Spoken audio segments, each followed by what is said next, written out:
parce qu'elle sillonne à longueur d'année à vélo chaque semaine les routes de notre région. C'est Nathalie Simon qui nous rejoint.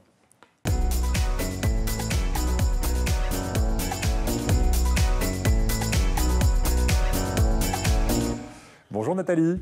Salut. Merci d'être avec nous. On va aller visiter ensemble le parc Alpha. Alors moi j'ai eu la chance de le visiter la première année de son ouverture, ça a dû bien changer depuis. C'est quoi l'ambiance quand on arrive? C'est très feutré, il faut pas faire de bruit d'abord, il faut être très discret. Parce que quand on pénètre dans le parc, ils ont créé une espèce de sas avec des bruits de loups qui Oui. C'est très mis en scène. Hein, ouais.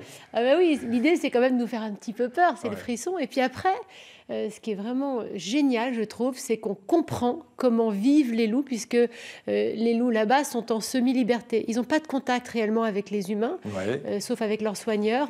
Et ben voilà, c'est un animal qui est... impressionnant. Oui, puis qui est vecteur de plein de fantasmes, parfois pas très heureux finalement. Et là, on apprend comment ils vivent et qui ils sont réellement. Et c'est ça qui vous a impressionné, vous avez dit, c'est cet esprit de meute. Ouais. Chacun a sa place dans la hiérarchie. Alors, si ça s'appelle le parc Alpha, d'ailleurs, c'est parce que Alpha, en gros, c'est le chef de meute. Le chef est la chef chez les loups. Oui, parce qu'il y a son binôme.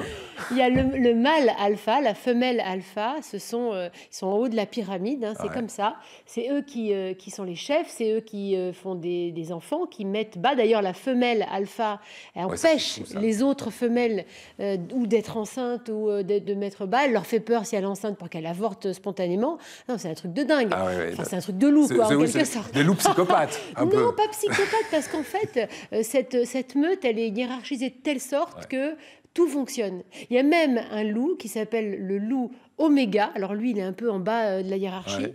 Et sa fonction, c'est d'être le fou du roi, le souffre-douleur. Le bouc émissaire. C'est lui qui prend tout, quoi. Et c'est grâce à lui, finalement, que tout fonctionne bien. La cohésion de groupe. Exactement. D'accord. Donc ces loups, vous les avez visités pour nous, vous les avez nourris aussi pour nous. Alors quand on les nourrit, tiens, on voyait ça à l'instant sur ces images, c'est dans un but très précis, les loups, parce qu'on essaye d'avoir le moins de contact possible entre l'homme et le loup.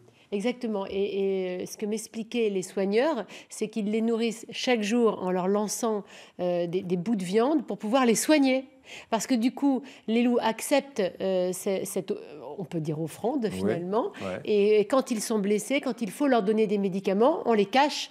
Un petit peu comme vous avec vos boulettes, avec votre petit chat ou votre petit chien. Et vous ça marche aussi sur le loup. Voilà, le petit comprimé dans la boulette. Moi, mon chat, perso, il n'en veut pas. Je crois que je vais lui faire un petit stage chez les loups. Mais voilà pourquoi. Mais c'est impressionnant, j'en ai pas large. Impressionnant aussi, cette cascade de glace qu'on a aperçue dans les images, puisque vous avez donné de votre personne, comme à chaque fois d'ailleurs dans Chronique méditerranéenne. Oui, j'ai donné de mes genoux surtout. Parce que vous êtes écorché un peu? Oui, parce que ça tape quand on monte la cascade de glace, c'est hyper haut. Et moi, je ne suis pas du tout une alpiniste. Alors, j'ai été briefée par une femme guide, qui est d'ailleurs la première femme guide des Alpes-Maritimes, une fille extraordinaire, mais qui m'expliquait comment faire. Alors, en vérité, on va vous l'avouer, mais c'est rien que pour vous, hein, évidemment. On a monté. On a monté. On me fait monter en quelques instants. En fait, j'ai mis 1 heure. 1 heure pour faire la cascade de glace. Ah oui. En même temps, bon, c'est du sport.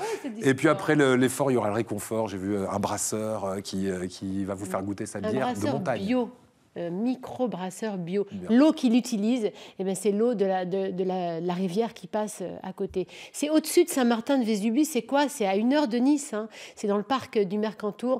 Et franchement, ça vaut le coup d'aller le voir, et l'hiver et l'été. Merci beaucoup Nathalie. On vous retrouve donc à 12h55 comme chaque dimanche pour Chronique méditerranéenne. On sera dans ce qu'on appelle la Suisse niçoise, puisqu'à 1 heure du littoral, on est à Saint-Martin-Vésubie, ce village qui ressemble vraiment comme de gouttes d'eau à un village suisse. C'est absolument magnifique, c'est un petit bijou, il faut y aller. Allez-y. Enfin, déjà regardez-nous dimanche. Voilà, et puis vous y allez après. Voilà, merci en tout cas Nathalie.